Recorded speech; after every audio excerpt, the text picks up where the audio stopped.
How to view Snapchat favorites. Hey everybody. In order to view your Snapchat favorites, you may follow up these steps.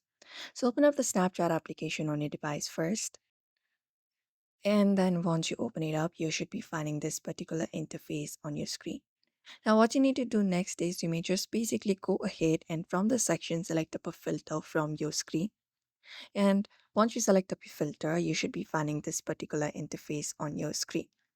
Now you can basically find different options in the bottom below like recents, favorites, aesthetic games, etc. Look out for favorites and tap on it. And when you do, there it will show you all of the list of favorite filters that you can use on your Snapchat that you may have saved earlier. So you can basically use these filters available to click your snaps. Apart from that, in order to view a whole list, you can look out for the search in the bottom right corner. And once you tap on it, you will be finding all of the trending filters right now, including that a section called favorites. Look out for that option and tap on see more. And when you do, it will show you all of the particular favorite filters that is out there that you've saved in your Snapchat. And that's it. So therefore, if you'd also like to view your Snapchat favorites, you may follow up these methods. So I hope this video was helpful. Give it a thumbs up and subscribe for more tips and tutorials.